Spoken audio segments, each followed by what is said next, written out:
Keystone, Universe of Education.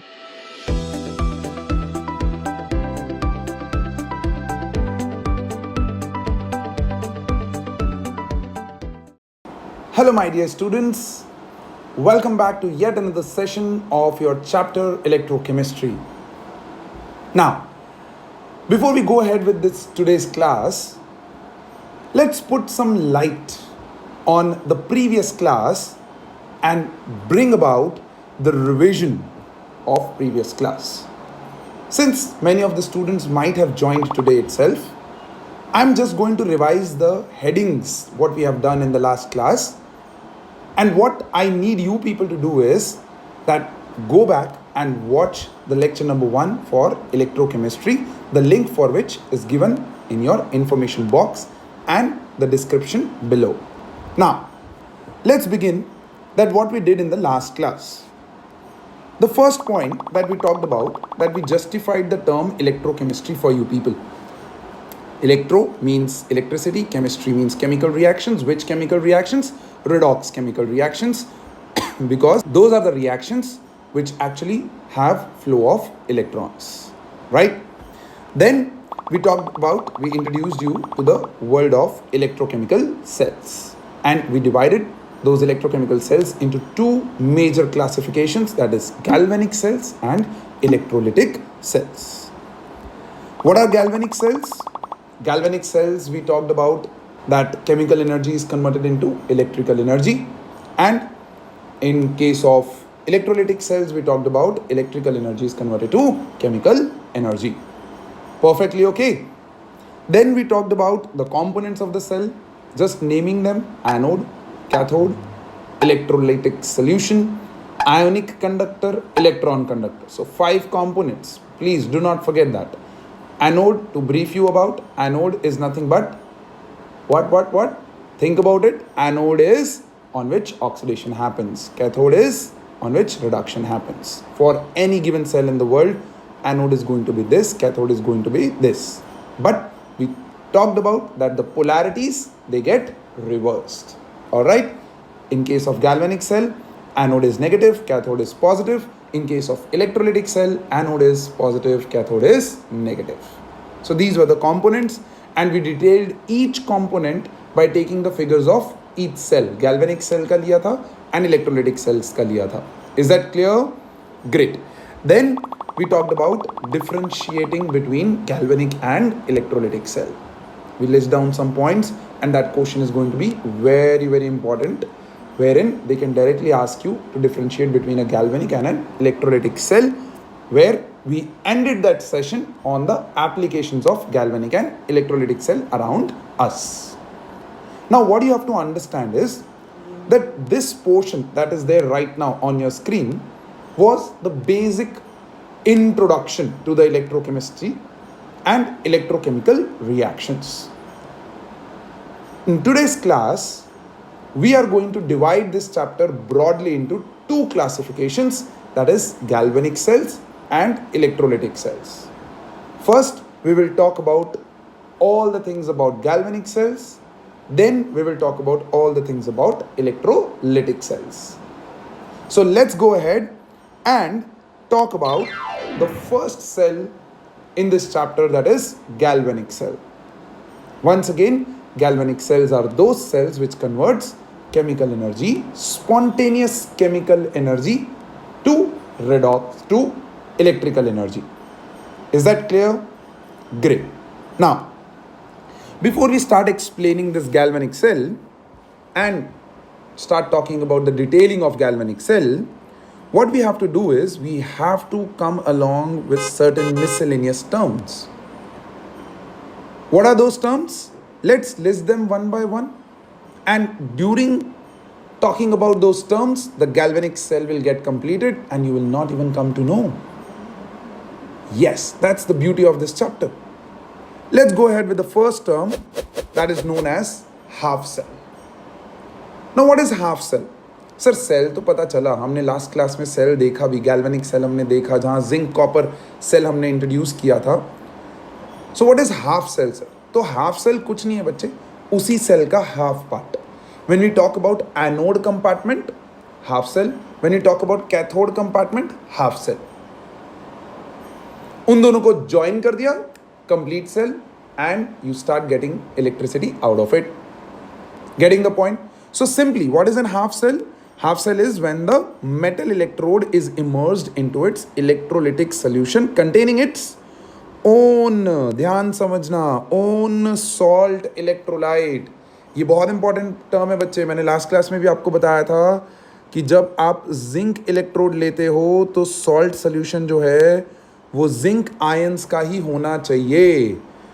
The reason behind that, why do we need particularly zinc ions? क्योंकि अगर आपने कोई भी और मेटल आयंस ले लिए, so they might start reacting with the electrode and we don't want that, right? हमको उसको क्या रखना है बच्चे? इलेक्ट्रोड को इलेक्ट्रोलिटिक सोल्यूशन से दूर रखना है. So basically we keep those metal ions such that they don't start reacting with the ions in the solution. तो अगर खुद के ही आयंस होंगे तो वो रिएक्ट नहीं करेगा. So this basically the figure right now on your screen is nothing but half cell. जैसे ही आपने एक इलेक्ट्रोड को उसी के इलेक्ट्रोलिटिक सोल्यूशन में डाला, हाफ सेल बन गया. अब ध्यान से, हाफ सेल अगर हम बोल रहे हैं मेरे बच्चे, तो बहुत इंपॉर्टेंट हो जाता है कि अगर सेल है तो कहने का मतलब है सर कि इस सेल में भी, इस half part of the cell, complete cell में भी कहीं ना कहीं पोटेंशियल जनरेट हो रहा है, इसीलिए तो आप उसको हाफ सेल बोल रहे हैं. And you are perfectly right over here. And that is where your second term is being introduced, which is the most important term in galvanic cell part. पूरी की पूरी स्टोरी जो है इसी के अराउंड रिवॉल्व होगी. And what is that term? That term is nothing but electrode potential. Electrode potential is mentioned with E. इसको E के साथ मेंशन किया जाता है. करेक्ट? ना क्या होता है इलेक्ट्रोड पोटेंशियल? तो पहले हम डेफिनेशन पढ़ लेते हैं. It is the potential developed between the charge difference of an electrode and electrolytic solution. Confusing, right? But let's make it easy for you people. Let's zoom in to that extent that we can actually explain you what is actually happening at electrode-electrolyte interface.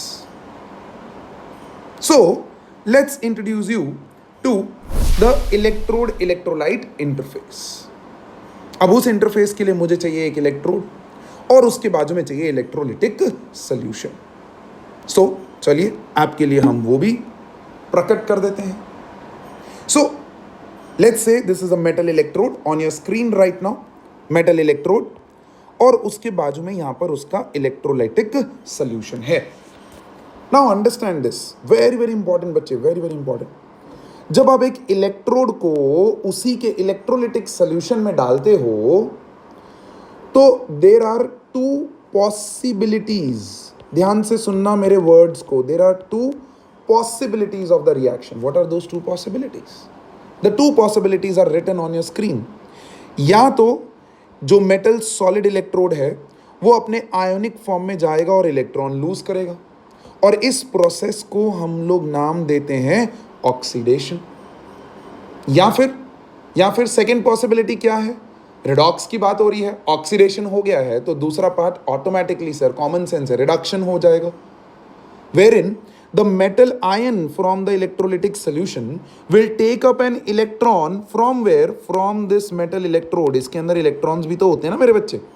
वो इसको gain करेगा और solid metal में convert हो जाएगा. इस process को हम बोलते हैं reduction.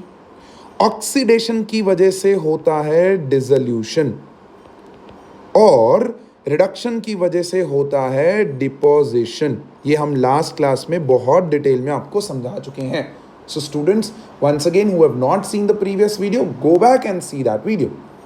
Now these are the two possibilities. कौन सी होती है हमें नहीं पता है, क्योंकि हम इलेक्ट्रोड इलेक्ट्रोलाइट इंटरफेस पे पहुंच ही नहीं सकते हैं. It's so microscopic level. So there are two possibilities. यहाँ तो इलेक्ट्रोड ऑक्सीडेशन करेगा अपने इलेक्ट्रोलाइट के साथ, या फिर वो रिडक्शन करेगा. ऑक्सीडेशन करेगा तो डिसोल्यूशन, एंड रिडक्शन करेगा तो डिपोजिशन होना शुरू हो जाएगा. So in these two possibilities, what is happening? Let's take this possibilities one by one, तो आपको और आसानी होगी इसको समझने में. चलिए, पॉसिबिलिटी नंबर 1 कि सर चलो ऑक्सीडेशन होना शुरू हुआ. तो बेसिकली इलेक्ट्रोड अपने आयंस में कन्वर्ट हो रहा है, मतलब एम सॉलिड आयंस दे रहा है, और ये जो इलेक्ट्रॉन्स हैं ये धीरे धीरे यहाँ पर अकमुलेट होना शुरू हो रहे हैं. That's the first possibility I am talking about बच्चे. लेट्स इमेजिन कि इलेक्ट्रोलाइट इंटरफेस पे ऑक्सीडेशन हो रहा है. तो अब ये जो इलेक्ट्रॉन्स अकमुलेट हो रहे हैं, इसकी वजह से इस इलेक्ट्रोड पे सबसे पहली चीज जो होगी वो होगा कि इसके ऊपर नेगेटिव चार्ज आ जाएगा. Getting the point. And since oxidation हो रहा है तो भाई ये एनोड भी कहलाएगा. हम ऑलरेडी पढ़ चुके हैं ये चीज. And that's the reason anode is negative in your galvanic cell. Spontaneous reaction की बात कर रहे हैं हम ये रिएक्शन नहीं करवा रहे हैं. मैंने बोला 2 possibilities possible spontaneously. So first possibility oxidation, negative charge accumulate होना शुरू हुआ, इस इलेक्ट्रोड पे नेगेटिव चार्ज आना शुरू हो गया है. अब अगर इस इलेक्ट्रोड पे नेगेटिव चार्ज आना शुरू हो गया है तो कैसे आया है? बिकॉज इसने मेटल आयंस जो हैं वो लूज कर दिए हैं. मतलब इलेक्ट्रोलाइट के अंदर, इलेक्ट्रोलिटिक सॉल्यूशन के अंदर पॉजिटिव चार्ज जो है वो इंक्रीज हो रहा है. Getting the point. So if I'm talking about the first possibility, then all the negative charge is accumulating on the electrode interface, and all the positive charge, excess positive charge, is accumulating on the electrolytic solution interface. तो electrode electrolyte interface पे positive और negative charges सामने सामने आ जाते हैं. This is the beauty. Now negative और positive जैसे जैसे सामने आए तो भाई साहब यहाँ पर क्या डेवलप होना शुरू हो जाएगा? पोटेंशियल डेवलप होना शुरू हो जाएगा. और यही चार्ज डिफरेंस जो डेवलप होता है उसी को हम लोग नाम देते हैं इलेक्ट्रोड पोटेंशियल. इलेक्ट्रोड को जब डिप किया इलेक्ट्रोलिटिक सॉल्यूशन में तभी तो ये पोटेंशियल डेवलप हुआ. तो इसको हमने नाम दे दिया electrode potential. Now if you go back and read that definition once again, you will come to know that what we were talking about. Electrode potential is the potential developed between the charge difference of an electrode and electrolytic solution. But sir वापस जाओ जरा. तो चलो वापस गए आपके लिए. अब सर ये तो आपने नाम दे दिया इलेक्ट्रोड पोटेंशियल, बहुत अच्छे सर, लेकिन आपने बोला 2 पॉसिबिलिटीज हो सकती हैं. तो सर दूसरी पॉसिबिलिटी तो आपने एक्सप्लेन ही नहीं की. तो चलो बच्चे आपके क्वेश्चन का आंसर हम यहाँ पर देते हैं कि पहली पॉसिबिलिटी में हमने देखा कि इलेक्ट्रोड के ऊपर नेगेटिव चार्ज और इलेक्ट्रोलाइटिक सॉल्यूशन में एक्सेस पॉजिटिव चार्ज हो रहा है. दूसरी पॉसिबिलिटी में क्या होगा मेरे बच्चे? उसके लिए लेट्स क्लियर द स्क्रीन. दूसरी पॉसिबिलिटी में मेटल आयन जो है वो इलेक्ट्रॉन्स को खींच रहा है और अपना पॉजिटिव चार्ज जो है वो इलेक्ट्रोड पे अकोमोडेट कर रहा है कि नहीं मेरे बच्चे? तो अगर वो पॉजिटिव चार्ज अकोमोडेट हो रहा है और मेटल आयंस जो हैं वो सॉल्यूशन में से खत्म हो रहे हैं, तो मतलब क्या है यहाँ पर? मतलब ये है कि इलेक्ट्रोलिटिक सॉल्यूशन में नेगेटिव चार्ज जो है वो रिलेटिवली इंक्रीज हो रहा है. सो इलेक्ट्रोलिटिक सॉल्यूशन में इस बार नेगेटिव चार्ज अकोमोडेट होगा और इलेक्ट्रोड के ऊपर positive charge. And since the process is reduction and reduction cathode पे होता है, इसीलिए कैथोड यहां पर पॉजिटिव होता है मेरे बच्चे. गैल्वेनिक सेल में कैथोड पॉजिटिव होता है. It is because of this. I think the process might have got even more clearer than previous lecture. So let the course of the lecture series begin. And when you will go with the course of the lecture series, you will come to know that हाँ ये phenomena हमने पढ़ा है लेकिन अब ज़्यादा clear हो रहा है. So let's understand this now. अब रिडक्शन की वजह से भी चार्ज डिफरेंस आया है, तो सर इसको भी हम लोग इलेक्ट्रोड पोटेंशियल बोलेंगे. लेकिन सर हम देख पा रहे हैं कि जब हम इलेक्ट्रोड रिडक्शन की वजह से देखते हैं इलेक्ट्रोड पोटेंशियल, तो इलेक्ट्रोड पे पॉजिटिव, इलेक्ट्रोलिटिक सॉल्यूशन पे नेगेटिव. और जब ऑक्सीडेशन की वजह से देखते हैं तो पोलैरिटीज रिवर्स हो जाती हैं। तो मतलब दोनों इलेक्ट्रोड पोटेंशियल्स में कुछ तो डिफरेंस है ना सर। तो you are perfectly right over here my students, and that is where two new terms are getting introduced over here कि जब ऑक्सीडेशन की वजह से पोटेंशियल जनरेट हो तो उसको हम लोग इलेक्ट्रोड पोटेंशियल तो बोलते हैं, we call it electrode potential, लेकिन उसके बीच में एक टर्म डाल देते हैं that is electrode oxidation potential, since the potential is getting developed due to oxidation reaction, तो oxidation potential, correct. And similarly जब आपका रिडक्शन की वजह से इलेक्ट्रोड पोटेंशियल होता है तो वंस अगेन उसको भी हम नाम देते हैं इलेक्ट्रोड पोटेंशियल ही, लेकिन इस बार आप ऑलरेडी गैस कर चुके होंगे सर इसको हम लोग बोलेंगे electrode reduction potential. Getting the point my बच्चे? So electrode potential is the potential difference between electrode and electrolytic solution. लेकिन वो जो पोटेंशियल है वो दो वजह से डेवलप हो सकता है। And what is those two possibilities? That is oxidation and reduction. That is oxidation and reduction. तो अगर वो ऑक्सीडेशन की वजह से हो रहा है तो उसको हम लोग बोलेंगे इलेक्ट्रोड ऑक्सीडेशन पोटेंशियल, अगर वो रिडक्शन की वजह से हो रहा है तो उसको हम बोलेंगे इलेक्ट्रोड रिडक्शन पोटेंशियल। परफेक्ट है, क्लियर है। और इंटरेस्टिंग चीज जो यहां पर आ रही है वो ये कि अभी अभी हमने देखा कि इलेक्ट्रोड ऑक्सीडेशन और रिडक्शन में पोलैरिटीज रिवर्स हो रही हैं, तो कुछ तो क्लिक हो रहा होगा कि सर अगर हम इलेक्ट्रोड ऑक्सीडेशन पोटेंशियल की बात करें एक पर्टिकुलर इलेक्ट्रोड के लिए in a given condition, that would be exactly negative of electrode reduction potential. EOP, that is electrode oxidation potential, is minus of electrode reduction potential because polarities reverse हो रही हैं। But यहां पर आई सबसे बड़ी दुविधा। The biggest problem arised over here. And what was that biggest problem? The biggest problem was कि sir simple oxidation reaction को तो हम मेजर ही नहीं कर सकते हैं, हमने कंबाइन किया हुआ है ना इस टर्म को, redox. What are redox reactions? Where reduction and oxidation happen simultaneously. तो सर आपने बोला पॉसिबिलिटी है या तो ये होगा ऑक्सीडेशन या फिर ये होगा। तो अगर सिर्फ ऑक्सीडेशन हो रहा है तो क्या सर हम ऑक्सीडेशन पोटेंशियल को मेजर कर सकते हैं, इलेक्ट्रोड ऑक्सीडेशन पोटेंशियल को मेजर कर सकते हैं? सिमिलरली सर अगर सिर्फ रिडक्शन पॉसिबल हो पा रहा है तो क्या हम इलेक्ट्रोड रिडक्शन पोटेंशियल को मेजर कर सकते हैं? So the answer over here is big no. Sad हो गया ना। हम इलेक्ट्रोड पोटेंशियल की एब्सोल्यूट वैल्यू को कैलकुलेट नहीं कर सकते। You cannot calculate the absolute value of electrode potential. Any electrode potential, any given metal's electrode potential's absolute value cannot be calculated. So lot of confusion कि अब processes तो पता चल गए, हमें ये भी पता चल गया कि इलेक्ट्रिसिटी और केमिकल रिएक्शंस को कैसे रिलेट करना है, बट सर यहां आके हम लोग फिर से अटक गए हैं।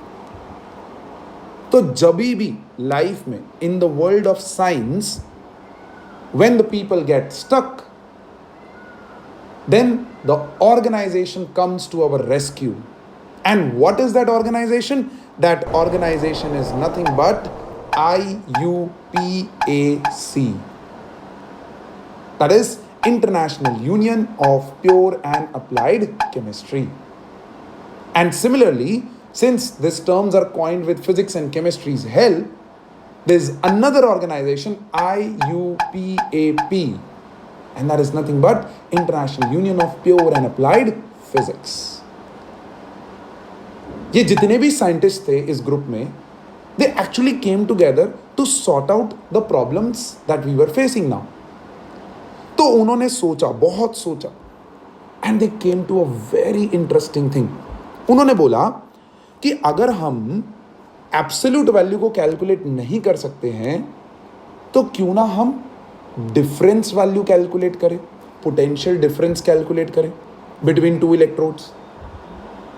बट उसमें भी एक दुविधा थी कि जिंक को कॉपर से कनेक्ट किया तो कुछ पोटेंशियल डिफरेंस मिलेगा वोल्ट मीटर में. अब उसमें से कितना पोटेंशियल जिंक का है, कितना कॉपर का है, यू कैन नॉट आइडेंटिफाई, क्योंकि जिंक को किसी और इलेक्ट्रोड के साथ कनेक्ट करोगे तो पोटेंशियल डिफरेंस भी चेंज हो जाएगा. So we can not identify the exact values difference में भी. तो यहां पर जरूरत थी चीजों को स्टैंडर्डाइज करने की. क्या करने की? वापस से स्टैंडर्डाइज करने की. तो उस चीज को करने के लिए एक बहुत इंटरेस्टिंग इलेक्ट्रोड बनाया गया. And what was that electrode? That electrode was standard hydrogen electrode. Yes मेरे बच्चे, स्टैंडर्ड हाइड्रोजन इलेक्ट्रोड.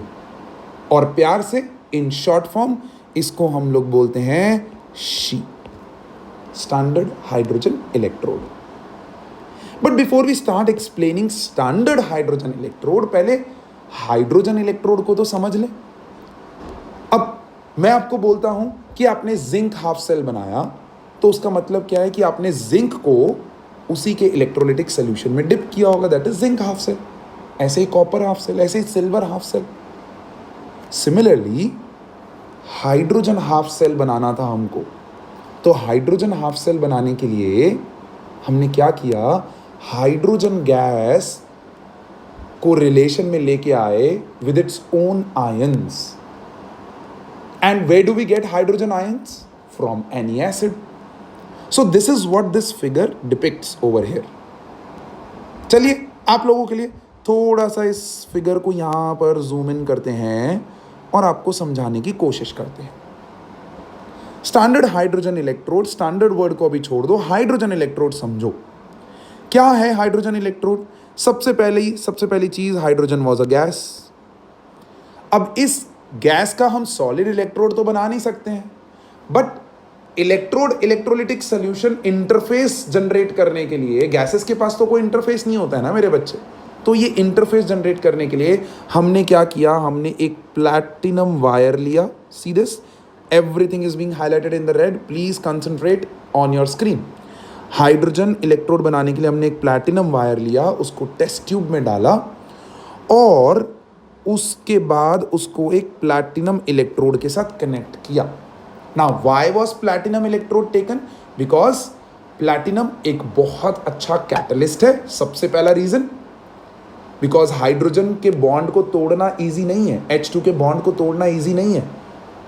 तो हमें एक कैटलिस्ट की भी जरूरत है, प्लस हमें एक मेटल इलेक्ट्रोड ऐसा चाहिए जो सोल्यूशन के साथ रिएक्ट ना करे, वो इनर्ट होना चाहिए. And that's the reason platinum was chosen over here. देखिए, कोई भी चीज हवा में नहीं होती है मेरे बच्चे. जब किसी चीज को स्टैंडर्डाइज करना है तो भाई साहब हर चीज का ध्यान रखना पड़ता है, छोटी छोटी चीज का ध्यान रखना पड़ता है. And on that interface, can you see, hydrogen electrode is being developed and hydrogen gas is being input. अब जैसे ही आपने हाइड्रोजन गैस इनपुट किया तो इस प्लैटिनम इलेक्ट्रोड जो कि एक एसिड सॉल्यूशन के साथ कांटेक्ट में आया हुआ है, तो एक्चुअली में क्या कांटेक्ट में आया है? H2 and H+ ions contact में आ गए हैं. तो जैसे ही H2 और H+ आयंस कांटेक्ट में आ गए हैं तो दो पॉसिबिलिटी ऑफ द रिएक्शन शुरू हो जाएंगे. कौन सी दो पॉसिबिलिटीज है मेरे बच्चे? So to do that let's zoom out and tell you. The first possibility is कि हाइड्रोजन गैस कन्वर्ट हो जाए into its H+, 2H+ ions and give us 2 electrons. और दूसरी पॉसिबिलिटी है कि जो हमारे 2 H+ ions from the solution, acid solution है, वो 2 इलेक्ट्रॉन्स गेन करें and get converted into H2 gas. इस ऊपर वाले प्रोसेस को हम बोलते हैं ऑक्सीडेशन, सबको पता है, और इस नीचे वाले प्रोसेस को हम लोग बोलते हैं रिडक्शन. ये बहुत इंपॉर्टेंट है मेरे बच्चे, इस चीज को बहुत ध्यान से समझ लीजिएगा. परफेक्ट है. तो H2 getting converted into H plus, oxidation, ये एक पॉसिबिलिटी है. दूसरी पॉसिबिलिटी है रिडक्शन, कि H प्लस H2 में कन्वर्ट हो जाए. और अगर ऑक्सीडेशन होगा तो भी पोटेंशियल जनरेट होगा, और रिडक्शन होगा तो भी पोटेंशियल जनरेट होगा. तो ऑक्सीडेशन की वजह से जो जनरेट होगा उसको हम लोग बोलेंगे hydrogen oxidation potential. Hydrogen oxidation potential, बहुत इंपॉर्टेंट. और अगर रिडक्शन की वजह से जनरेट हुआ तो उसको हम लोग बोलेंगे हाइड्रोजन रिडक्शन पोटेंशियल, बहुत important. Please take they. We are trying to develop standard hydrogen electrode. Mind this. अभी हमने हाइड्रोजन इलेक्ट्रोड को समझा है, स्टैंडर्ड अभी तो आ रहा है मेरे बच्चे. प्लीज इसको समझिए. ये दो possibilities, oxidation potential, reduction potential. अब ये पोटेंशियल की वैल्यूज कुछ भी हो सकती हैं, और गिवन डिफरेंट कंडीशंस पे डिफरेंट होंगी. तो यहां पर एक बड़ा क्वेश्चन था कि डिफरेंट कंडीशंस ना लेके उसको स्टैंडर्डाइज किया जाए. तो यहां पर एक टर्म लाया गया, स्टैंडर्ड कंडीशंस.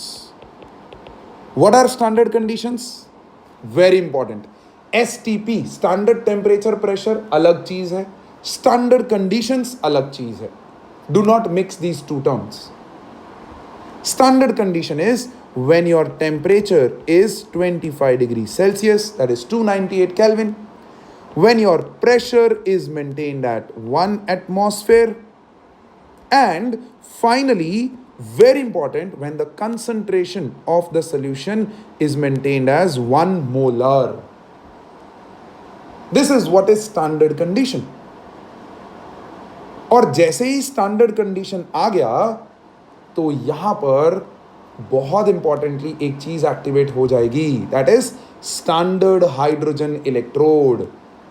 और जब स्टैंडर्ड हाइड्रोजन इलेक्ट्रोड हो गया तो हाइड्रोजन ऑक्सीडेशन पोटेंशियल के आगे वर्ड लग जाएगा standard hydrogen oxidation potential and standard hydrogen reduction potential. Getting the point? And we have already seen that how do we mention electrode potential. We mention it with the letter E. अगर वो oxidation potential है तो उसको हम बोलेंगे E aux. अगर वो reduction potential है तो उसको हम बोलेंगे E रेड. सर लेकिन हमें ऐसे पता कैसे चलेगा कि ये कौन से मेटल का है? तो वंस अगेन यूनियन आ गया, उन्होंने हमें हेल्प कर दिया कि भाई ऑक्सीडेशन पोटेंशियल को मेंशन करो when EM is going to M plus. देखो ऑक्सीडेशन हो रहा है ना मेरे बच्चे. और रिडक्शन के लिए मेंशन करो EM plus going to M. Perfect है. तो ये डिनोशंस बहुत इंपॉर्टेंटली आपको ध्यान में रखने हैं. So when you are acquainted with this denotations, it becomes very very important to understand कि सर ये तो इलेक्ट्रोड पोटेंशियल की बात हो गई. Now, how to differentiate between normal conditions and standard conditions? So that's a very bright question मेरे बच्चे. Normal condition और bright standard condition में आपको सिर्फ ये नॉट लगा देना है. अगर नॉट लगा हुआ है तो समझ लो वो चीज़ें स्टैंडर्ड कंडीशन में हो रही हैं, और अगर नॉट नहीं लगा हुआ है तो मतलब वो स्टैंडर्ड कंडीशन में नहीं हो रही हैं. Now, since we are talking about standard hydrogen electrode, और उस स्टैंडर्ड हाइड्रोजन इलेक्ट्रोड में हमारे पास दो पॉसिबिलिटीज हैं, तो वो दो पॉसिबिलिटीज को हम यहाँ लिख देते हैं कि E नॉट या तो H2 will go to H plus which is oxidation potential, zero oxidation state से +1 जा रहा है. Getting the point? या फिर दूसरा है E naught H plus going to H2. You have to make sure कि आपको 2H प्लस नहीं लिखना है. वो थोड़ी देर में हम सेल रिप्रेजेंटेशन के ऊपर बात करेंगे तो उसमें हम ये टॉपिक क्लियर कर देंगे आपका. Is that clear? So standard oxidation potential of any particular species, any particular substance is mentioned like this. Oxidation है तो H2 going to H plus, reduction है तो H plus going to H2। ऐसे ही zinc का मुझे बताना है standard, तो zinc Zn going to Zn plus 2 standard. Zinc oxidation potential की बात कर रहा हूं, और अगर zinc plus 2 going to zinc ऐसा लिखा हुआ है तो स्टैंडर्ड रिडक्शन पोटेंशियल की बात कर रहा हूं। सो this is very very important. ये डिनोशन के बिना इलेक्ट्रोकेमिस्ट्री बिल्कुल भी न्यूमेरिकल सॉल्व नहीं होंगे। सो इन चीज को ध्यान में रख लो। Getting the point? चल, तो इस स्टैंडर्ड हाइड्रोजन इलेक्ट्रोड को ऑक्सीडेशन भी पॉसिबल था, रिडक्शन भी पॉसिबल था, और उनकी वजह से कुछ पोटेंशियल भी जनरेट हो सकता था। तो उसी के लिए आईयूपीएसी ने बोला कि भाई भूल जाओ सब कुछ, आज के बाद हाइड्रोजन इलेक्ट्रोड का पोटेंशियल स्टैंडर्ड कंडीशन में will be standardise as 0 volt. और यहां से कहानी बहुत इंटरेस्टिंग हो जाने वाली है। क्यों? क्योंकि हमारे पास एक ऐसा रेफरेंस स्टैंडर्ड इलेक्ट्रोड आ गया था जिसका वोल्टेज 0 माना गया। अब 0 के रिस्पेक्ट में आप कुछ भी कनेक्ट करो, वोल्ट मीटर में तो पोटेंशियल डिफरेंस का ही रीडिंग आएगा, बट उस डिफरेंस में से एक का वैल्यू 0 है।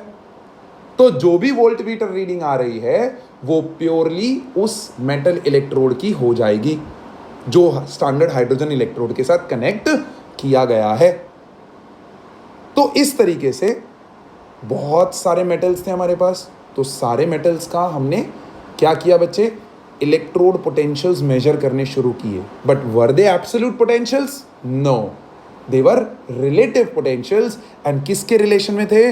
दे were in the relation to standard hydrogen electrode. Very very important. कैसे मेजर किया गया? चलिए उसके लिए हम आपको यहां पर वापस से एक फिगर जनरेट करते हैं, and there you go. See this, क्या किया हमने इस फिगर के अंदर? जूम इन करते हैं थोड़ा सा ताकि आपको और बेटर अंडरस्टैंडिंग मिले।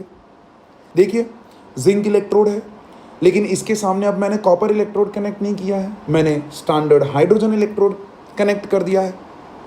सॉल्ट ब्रिज है, सब कुछ बढ़िया बढ़िया है। अब जैसे ही मैंने इन दोनों इलेक्ट्रोड्स को कनेक्ट किया तो यहां पर रीडिंग आई 0.76 वोल्ट। दिख रही है ना? 0.76 वोल्ट वोल्ट मीटर में। तो क्वेश्चन ये था कि सर ये जो जिंक इलेक्ट्रोड का पोटेंशियल मिला है, it's a potential difference between zinc and hydrogen electrode, but उसमें हाइड्रोजन का पोटेंशियल है 0 वोल्ट मान लिया गया। तो ये जो भी रीडिंग है वो जिंक की है। लेकिन सबसे बड़ा क्वेश्चन कि सर क्या ये जिंक का रिडक्शन पोटेंशियल है या ये जिंक का ऑक्सीडेशन पोटेंशियल है? तो यहां पर रेस्क्यू करने आएगा क्या डेफिनेशन? ये डेफिनेशन कि एनोड के ऊपर ऑक्सीडेशन होता है, और ऑक्सीडेशन होता है तो वो डिसॉल्व होता है with respect to the other electrode, और कैथोड अगर है तो उस पे रिडक्शन होता है और उसके ऊपर डिपोजिशन होता है। तो let's get back over here. जैसे ही हमने जिंक को हाइड्रोजन इलेक्ट्रोड के साथ कनेक्ट किया तो जिंक का जो इलेक्ट्रोड है वो थिन होना शुरू हो गया। अगर थिन हो रहा है मतलब उसके ऊपर ऑक्सीडेशन रिएक्शन हो रहा है, एंड अगर ऑक्सीडेशन रिएक्शन हो रहा है तो मतलब जो भी पोटेंशियल ये आया है वो जिंक का ऑक्सीडेशन पोटेंशियल है। Getting the point? So this is where hydrogen electrode came to rescue. अब बहुत आसान, हाइड्रोजन इलेक्ट्रोड लिया, उसके रिस्पेक्ट में मेटल्स को कनेक्ट करना शुरू कर दिया, but in standard condition. See my emphasis is very important. सब चीजें स्टैंडर्ड कंडीशंस में हो रही थी, एंड स्टैंडर्ड कंडीशंस मतलब 25 degree Celsius temperature, 1 atmosphere pressure of the gas if gas is involve in the reaction, and 1 molar solution. Electrolytic solution का concentration दोनों ही compartments में 1 मोलर होना चाहिए। So this was a major breakthrough, and we started to get the potentials। वो oxidation potentials भी थे, वो reduction potentials भी थे हाइड्रोजन के रिस्पेक्ट में। ऑब्वियसली कुछ इलेक्ट्रोड्स उनके ऊपर डिपोजिशन देखने को मिला, तो वो रिडक्शन पोटेंशियल्स थे। कुछ इलेक्ट्रोड्स जिसमें डिसोल्यूशन देखने को मिला तो वो ऑक्सीडेशन पोटेंशियल्स थे। अब पोटेंशियल्स तो निकाल लिए, लेकिन एक फर्दर कंफ्यूजन आ गया कि सर हमारे पास पोटेंशियल्स तो आ गए हैं, लेकिन कईयों के ऑक्सीडेशन आए हैं, कईयों के रिडक्शन आए हैं। तो हम अभी अभी एक रिलेशन पढ़ के आए हैं that electrode oxidation potential is equals to electrode reduction potential but with a negative sign, polarity reverse हो रही है। तो same ways standard electrode oxidation potential is equals to standard minus of standard electrode reduction potential is equals to standard electrode reduction potential. This is very very important मेरे बच्चे, so please इस चीज का ध्यान रखिएगा। Is that perfectly okay? Great. So standard electrode oxidation potential is equals to minus of standard electrode reduction potential. तो हम जितने भी पोटेंशियल्स हैं उनको एक फॉर्म में कन्वर्ट कर सकते हैं by using this very interesting thumb rule we have, जो प्रैक्टिकली प्रूवन है कि भी पोलैरिटी रिवर्स हो रही थी। सो यहां पर एक मेजर ब्रेक थ्रू वापस से, we could convert all of them into single potentials. तो कौन से पोटेंशियल्स में करें? तो ये भी कॉल उस यूनियन को ही लेना था ना। तो उन्होंने क्या किया, उन्होंने बोल दिया आज के बाद हम मेटल्स के स्टैंडर्ड रिडक्शन पोटेंशियल्स के बारे में ही बात करेंगे। We are going to talk about standard reduction potentials only. Oxidation potentials अगर कहीं पे जरूरत है तो नेगेटिव ऑफ रिडक्शन पोटेंशियल ले लो, आपको ऑक्सीडेशन पोटेंशियल की वैल्यू मिल जाएगी इन दैट गिवन कंडीशन। तो जब सबके पोटेंशियल्स एक ही फॉर्म में अलाइन हो चुके थे, it was the time that we actually arrange these potentials in some form, and to do so a electrochemical series was formed, and that electrochemical series was nothing but arrangement of standard reduction potentials of all the elements with respect to, very important, with respect to hydrogen's reduction potential. अब hydrogen का reduction लो या oxidation लो, वो तो 0 volt ही है, लेकिन उसके respect में जब हमने मेटल्स को देखा तो कईयों के मेटल्स के रिडक्शन पोटेंशियल्स पॉजिटिव आ रहे थे, so you have positive electrode potentials, and कईयों के इलेक्ट्रोड पोटेंशियल्स की वैल्यू नेगेटिव आ रही थी, रिडक्शन पोटेंशियल्स की वैल्यू। तो ये जो रिडक्शन पोटेंशियल्स यहां पर निकले थे, इलेक्ट्रोड पोटेंशियल्स, उनको एक सीरीज के फॉर्म में बनाया गया, and that series was electrochemical series. ये बहुत इंपॉर्टेंट है बच्चे। अब सीरीज तो बन गई, but the biggest question over here came is कि सर इस सीरीज का सिग्निफिकेंस क्या है? what does this series have an importance in our life? So to do so, let's give you an example. मैं zinc, copper और hydrogen का ही example लेता हूं। तो चलो, E0 of zinc plus 2 going to zinc, इस सीरीज में जब आप वो वैल्यू देखेंगे तो वो है -0.76 वोल्ट। सिमिलरली बीच में आता है E0 H plus going to H2, उसका वैल्यू है 0 volt. And finally you have E0 copper plus 2 going to copper, उसका वैल्यू है +0.34 वोल्ट। अब ध्यान से देखो मेरे बच्चे, मैं इन पोटेंशियल्स का सिग्निफिकेंस बता रहा हूं आपको कि ये पोटेंशियल मिलने से क्या ब्रेक थ्रू मिला हमें। वो ब्रेक थ्रू ये था कि जैसे ही मैंने हाइड्रोजन और जिंक को कनेक्ट किया तो जिंक एनोड बना और हाइड्रोजन कैथोड बना। बट जैसे ही मैंने हाइड्रोजन और कॉपर को कनेक्ट किया तो हाइड्रोजन एनोड बना और कॉपर कैथोड बना। ध्यान से देखिए, यहां पर जिंक एनोड, कॉपर कैथोड।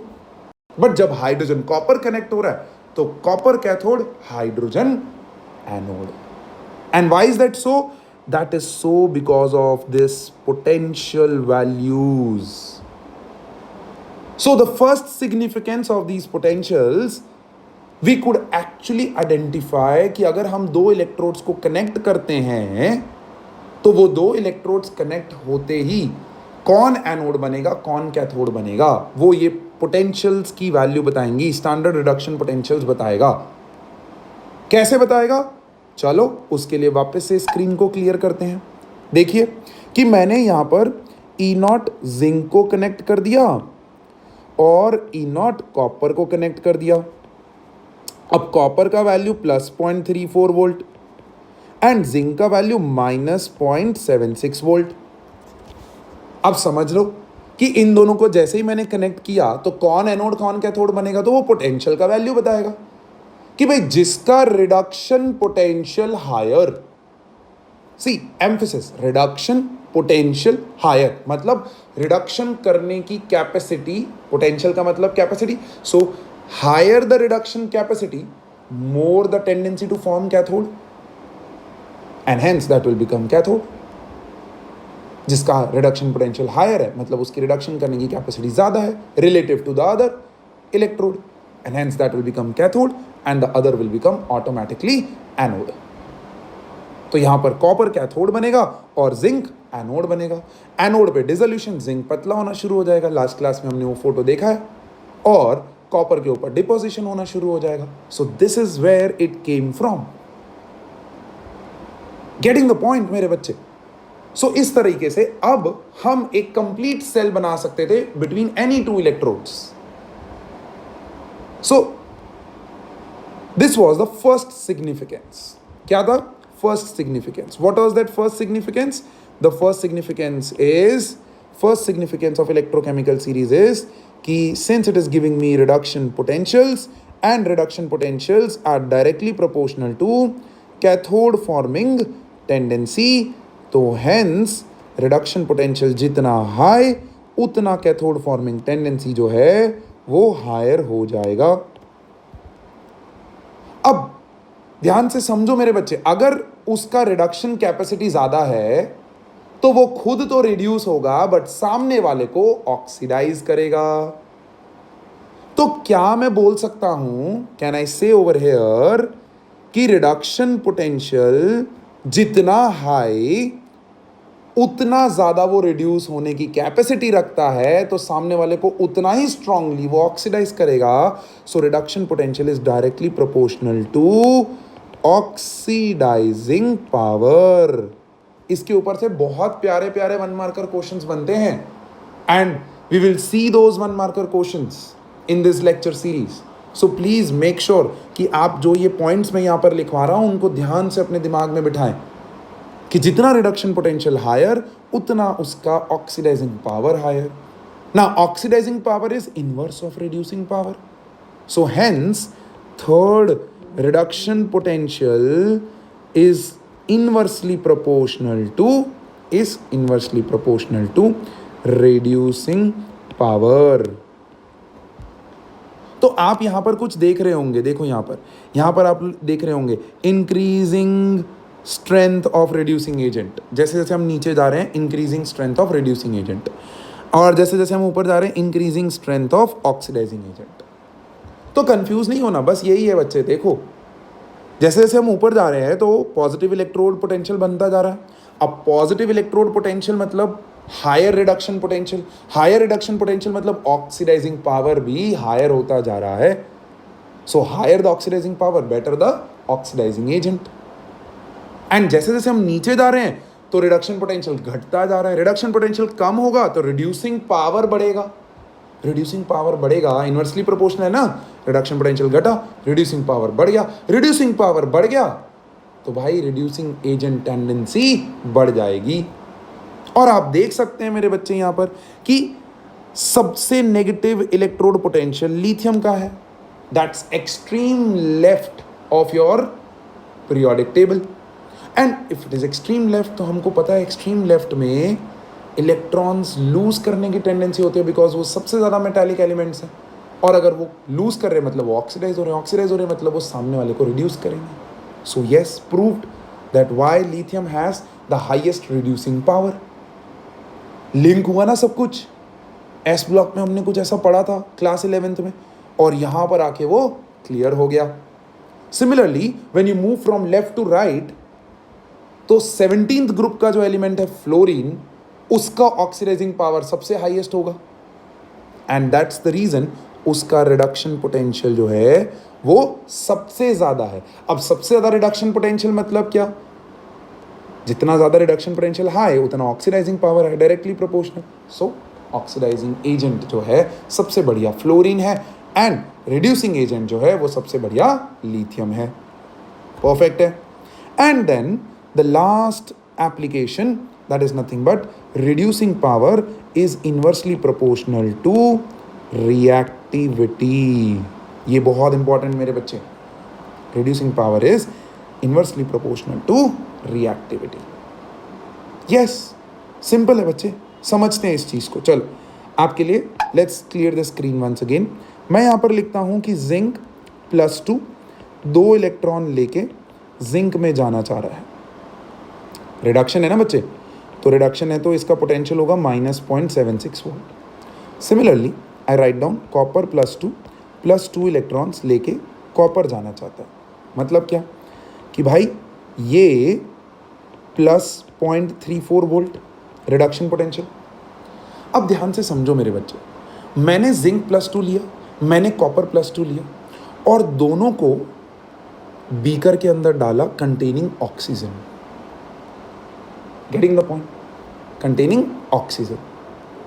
तो कॉपर भाई साहब जो हैं वो जिंक के रिस्पेक्ट में रिड्यूस होना चाहते हैं, उनका रिडक्शन पोटेंशियल हायर है, तो वो तुरंत 2 इलेक्ट्रॉन गेन करेंगे और कॉपर में कन्वर्ट हो जाएंगे, इनर्ट हो जाएंगे। कॉपर इलेक्ट्रोड है ना, प्योर कॉपर सॉलिड बन जाएगा। तो अगर एक चीज जो है वो रिड्यूस हो गई है एक गिवन सिस्टम में, तो दूसरी चीज जो है वो ऑक्सीडाइज हो रही होगी, वही तो उसको इलेक्ट्रॉन प्रोवाइड कर रहा होगा। तो मतलब है कि ये जिंक +2 जो है वो अपने आयन के फॉर्म में ही रहेगा, और आयन कभी जिंदा अकेले नहीं रह सकता। तो वो ऑक्सीजन एटमॉस्फेयर जो आपने दिया है वो तुरंत उसके साथ रिएक्ट करेगा और जिंक ऑक्साइड बना देगा। This is what I am calling as reactivity. कि भाई जैसे जैसे रिडक्शन पोटेंशियल बढ़ता है रिएक्टिविटी कम हो जाती है, और जैसे जैसे रिडक्शन पोटेंशियल कम होता है रिएक्टिविटी इंक्रीज होती है। इनवर्सली प्रोपोर्शनल है। So reduction potential is inversely proportional to reactivity. That's your fourth application of this electrode potentials that you calculated, or I would just say these are the applications of electrochemical series. Indirectly वही बोल रहा हूँ मैं, electrochemical series reduction potentials की values देता है. So either you say the significance of electrode potential or you say significance of electrochemical series, one and the same thing. Perfect? Clear है ये चीज? Great. So let's move ahead and talk about the next topic. That is the next term basically. So let's go ahead. Now we did first term as half cell, second term as electrode potential, और उस electrode potential के अंदर हमने बहुत सारी detailing की और बहुत सारे मज़े ले लिए, बट हमने एक बहुत अच्छी चीज़ वहाँ पर सीखी कि इलेक्ट्रोड पोटेंशियल का एब्सोल्यूट वैल्यू कैलकुलेट करना पॉसिबल नहीं है। तो हमने रिलेटिव वैल्यू कैलकुलेट किया, और किसके रिलेशन में? हाइड्रोजन इलेक्ट्रोड के केसेस में। स्टैंडर्ड हाइड्रोजन इलेक्ट्रोड लिया और उसके रिस्पेक्ट में standard metal half electrodes connect करने शुरू किए, and we started getting the potential difference in the voltmeter, और उनको हमने एक सीरीज के फॉर्म में लगा दिया। फिर एक मस्त टर्म आया, that is redox couple. What is redox couple? नाम में रिडॉक्स कपल मतलब क्या? It is an arrangement of a same metal, arrangement of same metal, but कैसा अरेंजमेंट कि उसका ऑक्सीडाइज्ड फॉर्म और उसका रिड्यूस्ड फॉर्म सामने सामने आ जाए। मतलब क्या कि एक एनोड कंपार्टमेंट में जो हमने देखा था कि इलेक्ट्रोड के ऊपर नेगेटिव चार्ज और इलेक्ट्रोलिटिक सोल्यूशन के ऊपर positive charge, right? Why was that happening? Because हमारा जो मेटल है वो अपने आयोनिक फॉर्म में जा रहा था, इलेक्ट्रोड पे इसीलिए नेगेटिव आ रहा था। तो ये सेम मेटल का रिड्यूस्ड फॉर्म, इसको हम लोग बोलेंगे रिड्यूस्ड फॉर्म, और इसको हम लोग बोलेंगे oxidised form. Getting the point? इस कपल को हम लोग बोलते हैं redox couple. This is known as redox couple. Clear है? बट इसको लिखने का एक बहुत इंपॉर्टेंट तरीका है।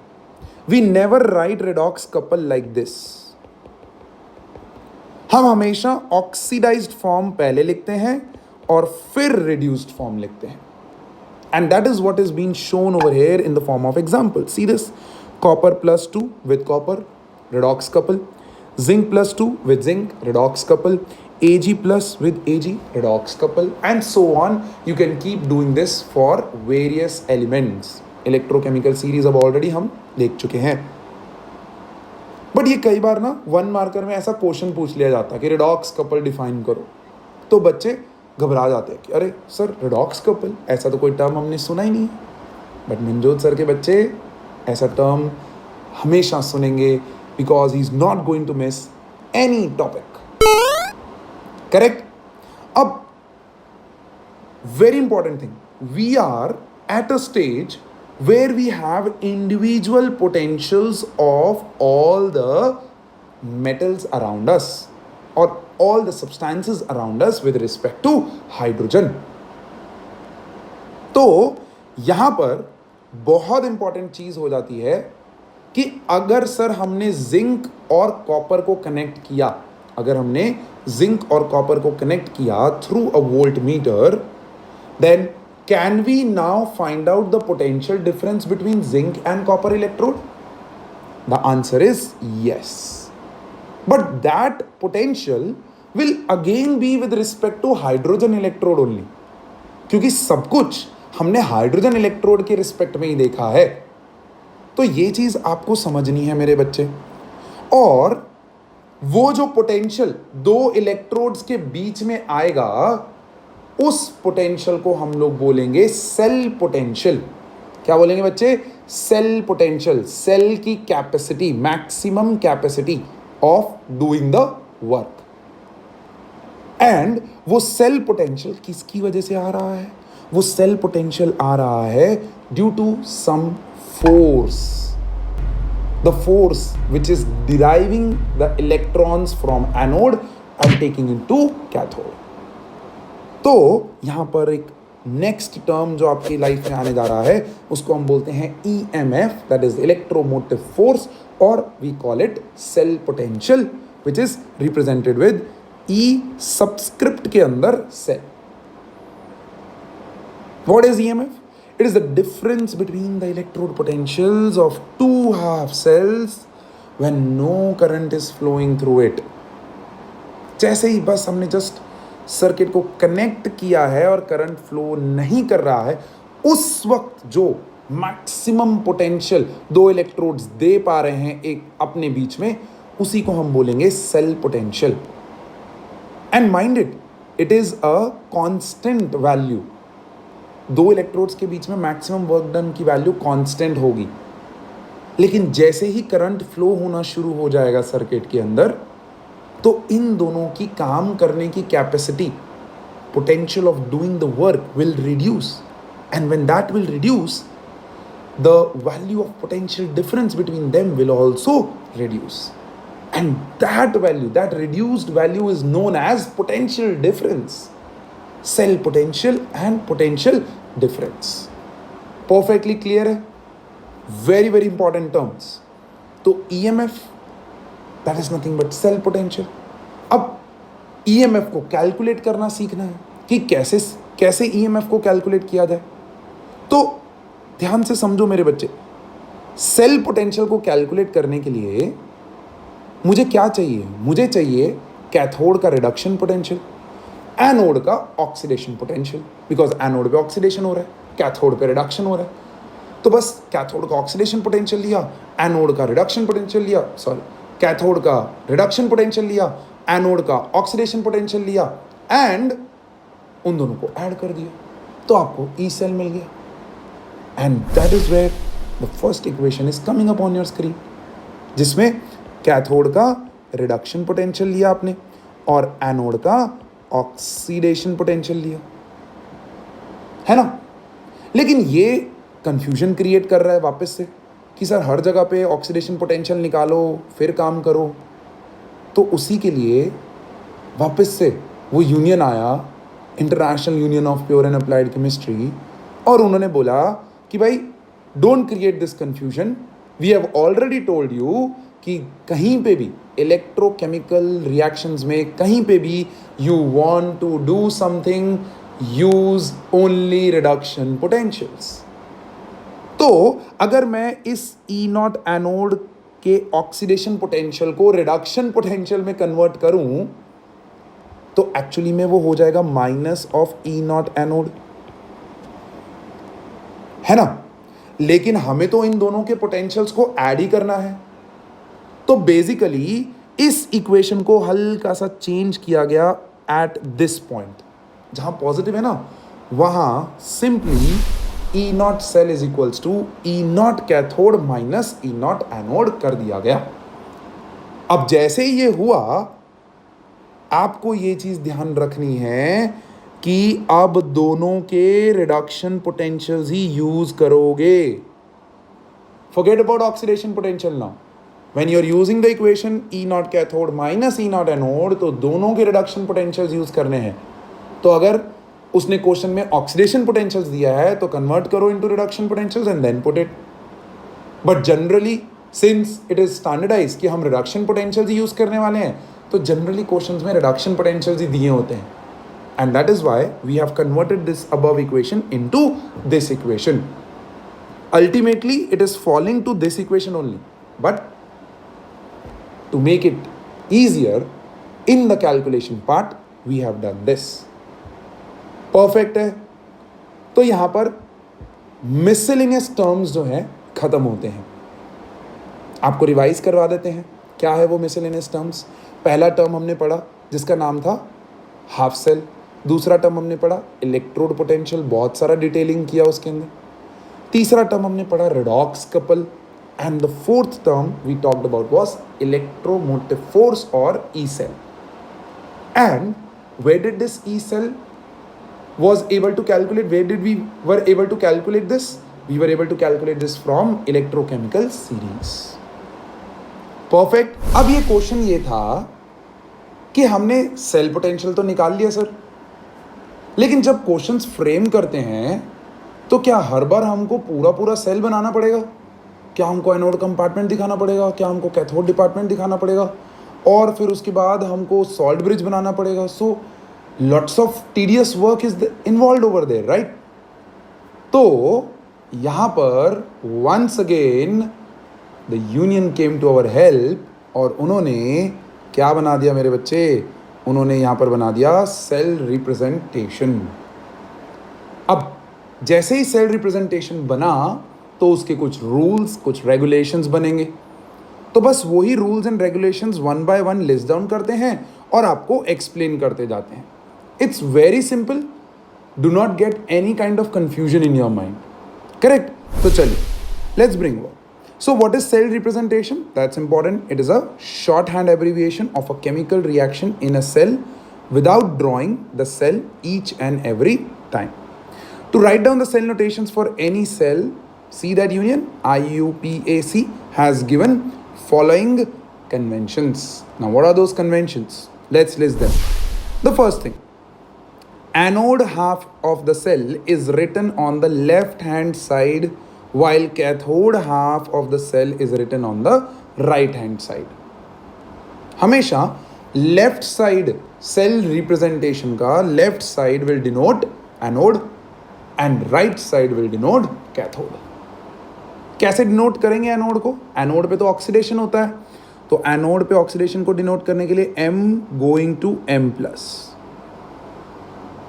है ना। वही आपका नेक्स्ट पॉइंट है, देखो वही आपका नेक्स्ट पॉइंट है। that a single vertical line separates the metal from aqueous solution of its own ions. देखो यहाँ पर हमने वही तो किया, a single vertical line separating metal from its own ions. And how is that represented? That is represented something like this. अब ये चीज़ है ऑक्सीडेशन के केस में. ऐसे ही अगर रिडक्शन के केस में करना है तो Mn plus aqueous going to M, that too solid. Very important. ये जो पार्ट्स हैं ये अभी थोड़ी देर में जब आप नेक्स्ट लेक्चर की तरफ बढ़ेंगे तो नेक्स्ट लेक्चर में हम बहुत एक इंटरेस्टिंग डेरिवेशन इक्वेशन देखने वाले हैं, उसके अंदर ये बहुत यूज आएगा. Is that clear? All right. फिर let's see next line says a double vertical line represents salt bridge. अब सॉल्ट ब्रिज किसके और किसके बीच में होता है? एनोड और कैथोड के बीच में. तो बस एनोड लेफ्ट साइड पे लिखा, उसका रिएक्शन रिप्रेजेंट किया, कैथोड राइट साइड पे लिखा, उसका सेल रिएक्शन रिप्रेजेंट किया, एंड दोनों के बीच में एक डबल लाइन दिखा दिया. And this is how it is going to look like. देखो यहां पर will show M going to M plus and then taking double dash, then M plus going to M. तो ये आपका एनोड हाफ सेल, ये आपका cathode half cell और ये आपका सॉल्ट ब्रिज. क्लियर है? फिर सर ये जो एक्वस आयंस हैं इनका कंसेंट्रेशन अगर बताना हो, स्टैंडर्ड कंडीशन है तो 1 मोलर है, लेकिन अगर नॉन स्टैंडर्ड कंडीशन है तो नॉन स्टैंडर्ड कंडीशन के लिए the molar concentration C is placed in brackets and after the formula of the corresponding ion. Suppose मुझे M प्लस का बताना है तो यहां पर C1, इधर M प्लस का बताना है तो यहां पर C2. And how would this look like? This was exactly look like the representation that I have written right now over here. Then the fifth point, the EMF of the cell is written on the extreme right of the cell notation. पूरा notation लिखने के बाद extreme right पे जैसे ही आपने cell potential mention करना है तो वहां पर ई सेल लिख के उसके आगे उस सेल का पोटेंशियल लिख डालेंगे. अगर उसके ऊपर नॉट लगा हुआ है तो वो स्टैंडर्ड सेल पोटेंशियल है, और अगर नॉट नहीं लगा हुआ है तो नॉन स्टैंडर्ड पोटेंशियल है. लेकिन हमने अभी तक स्टैंडर्ड सेल पोटेंशियल कैलकुलेट करना ही सीखा है. स्टैंडर्ड कंडीशंस में, नॉन स्टैंडर्ड कंडीशंस में क्या होगा वो तो आने वाला वक्त ही बताएगा. Getting the point? All right. Then if an inert electrode like platinum is involved in the construction of the cell. एक इलेक्ट्रोड हम ऐसा देख चुके हैं जिसके अंदर प्लैटिनम इलेक्ट्रोड का यूज होता है, दैट इज हाइड्रोजन इलेक्ट्रोड. अब हाइड्रोजन वॉज अ गैस, इसीलिए प्लैटिनम इलेक्ट्रोड की जरूरत पड़ी to provide the surface, inert surface. ऐसे ही आप कोई भी गैस इलेक्ट्रोड बनाते हो तो आपको प्लैटिनम इलेक्ट्रोड की जरूरत पड़नी ही है. तो ये दिमाग में बिठा लो कि अगर गैस इलेक्ट्रोड है तो प्लैटिनम इलेक्ट्रोड उसके अंदर होगा, और प्लैटिनम इलेक्ट्रोड अगर है तो उसको कॉमा डाल के उसके आगे लिखना है. Is that perfectly okay? All right. So this is how it is represented in case of gaseous electrode. H plus going to H2. देखो यहां पर ये गैस लिखा हुआ है. एक्वस होता कोई दिक्कत नहीं था, सॉलिड होता कोई दिक्कत नहीं था, बट यहां पर है गैस है तो उसके लिए हमको प्लैटिनम इलेक्ट्रोड यूज करना पड़ेगा. Is that clear? All right, great. So अगर हम एक नेट सेल रिएक्शन लें, नेट सेल रिएक्शन यहां पर मेंशन किया हुआ है, देखिए net cell reaction. So M solid plus N plus aqueous goes to M plus aqueous plus N solid, जिसमें let me just clear this out, जिसमें हम आइडेंटिफाई कर सकते हैं कि M प्लस का ऑक्सीडेशन हो रहा है, M का ऑक्सीडेशन हो रहा है, और N का यहाँ पर क्या हो रहा है मेरे बच्चे? रिडक्शन हो रहा है ना. देखो N plus going to N plus 1 oxidation state से 0 एंड 0 से +1. Is that perfectly okay? All right. So the element M is undergoing oxidation and element N is undergoing reduction as seen from their oxidation states, जो कि मैंने अभी समझाया. Thus the cell notation is given as this.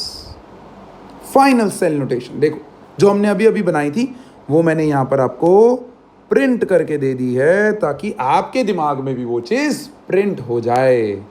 So this is how a cell notation looks like. Final cell notation. E cell अगर पता है तो लिख देना है. अगर इन दोनों में से कोई भी एक इलेक्ट्रोड गैसियस है, यहाँ तो दोनों सॉलिड है, अगर एक गैसियस होता तो प्लैटिनम कॉमा देके उस साइड पे प्लैटिनम. फॉर एग्जाम्पल अगर N यहाँ पर गैस होता तो यहाँ पर कॉमा देके प्लैटिनम भी लगता. Perfectly okay. तो ये सेल नोटेशन के रूल्स रेगुलेशंस. लेकिन सर ऑलरेडी इतना सारा याद करने को है और ऊपर से आप बोल रहे हो कि इस पॉइंट्स को भी याद रखो, तो forget about it.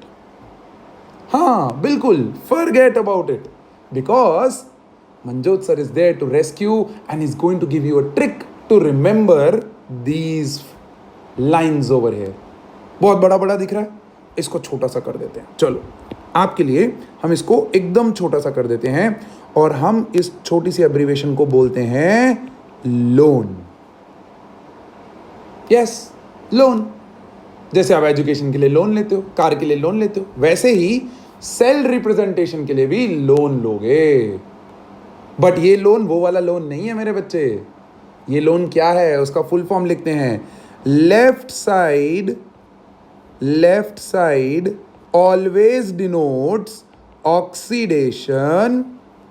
Oxidation happens on anode and anode is negative in a galvanic cell. याद रखना मेरे बच्चे, ये बहुत इंपॉर्टेंट है. ये बहुत इंपॉर्टेंट है कि भाई लोन क्या रिप्रेजेंट कर रहा है यहाँ पर. ये कार लोन, बस लोन या आपका होम लोन नहीं है. ये लोन है सेल रिप्रेजेंटेशन को रिप्रेजेंट करने के लिए. Remember the statement. इसी स्टेटमेंट में मैंने आपके दो काम कर दिए. मैंने आपको सेल रिप्रेजेंटेशन का शॉर्ट फॉर्म बता दिया है और दूसरा मैंने एक बहुत इंटरेस्टिंग काम किया है. मैंने आपको एक सेल के अंदर एक इलेक्ट्रोड का साइन कन्वेंशन याद करना बता दिया है. Is that perfectly okay? So this you have to remember. और जब ये पूरा स्टेटमेंट याद रखेंगे तो कभी भी साइन कन्वेंशंस में भी गलती नहीं होगी और कभी भी आपका सेल रिप्रेजेंटेशन में भी गलती नहीं होगा. So let me just give you the whole statement over here. LOAN, left side of representation is denoting oxidation. Oxidation happens on anode. Anode is negative in a galvanic cell. बस ये statement याद रखा तो अब देखो click हो जाएगा. LOAN left side oxidation happens on anode. Anode is negative in a galvanic cell. Galvanic cell में एनोड नेगेटिव तो मतलब कैथोड पॉजिटिव हो जाएगा. और अगर एक सेल की साइन कन्वेंशन याद हो गई तो दूसरे की तो एकदम रिवर्स है. रिवर्स पोलैरिटीज है कि नहीं मेरे बच्चे? तो बस on this note this lecture is going to end and I think all the miscellaneous terms have been covered and with that we have covered a very special part जहां पर हमने सेल रिप्रेजेंटेशन लेना सीखा है. And before I end the lecture हम एक बहुत simplest galvanic cell की बात करते आ रहे हैं अभी तक. Daniell cell, right? That is a zinc copper cell जिसमें जिंक एनोड होता है, कॉपर इलेक्ट्रोड होता है, कॉपर कैथोड होता है. तो उसको रिप्रेजेंट करने का तरीका हम यहां पर सीख लेते हैं because most of the questions में वही देखने को मिलेगा. तो बस देखो एनोड साइड पे क्या होता है मेरे बच्चे. Zinc is going to zinc +2. Cathode side पे क्या होता है. Copper +2 going to copper. और दोनों के बीच में क्या है. Salt bridge.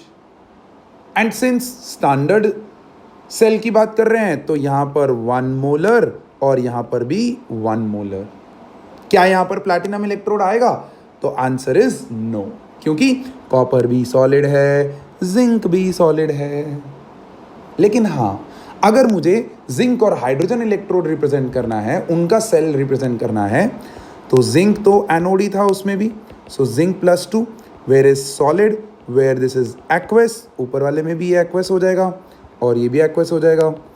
Salt bridge. अब हाइड्रोजन वाली साइड पे क्या हो रहा है मेरे बच्चे, रिडक्शन, तो वहां पर हम लिखेंगे H plus going to H2। यहां पर लिखेंगे 1 मोलर, यहां पर भी लिखेंगे 1 मोलर, लेकिन इस बार ये गैस है, ये एक्वस है, तो इसके बाजू में यहां लिखेंगे platinum. This is how a cell is represented. अब इसी के बेसिस पे आपको दोनों चीजें करनी आनी चाहिए। आपको सेल रिएक्शन से सेल रिप्रेजेंटेशन बनाना आना चाहिए और सेल रिप्रेजेंटेशन से एनोड कैथोड रिएक्शन आइडेंटिफाई करो और नेट सेल रिएक्शन बनाओ। And this is what is going to be the next class all about, where we are going to take some conceptual 1 marker questions based on these things which we have done in today's class. So on this good note, I'll be ending this today's lecture so that it doesn't become all the more boring now. So take care, bye bye, we'll meet you in the next class.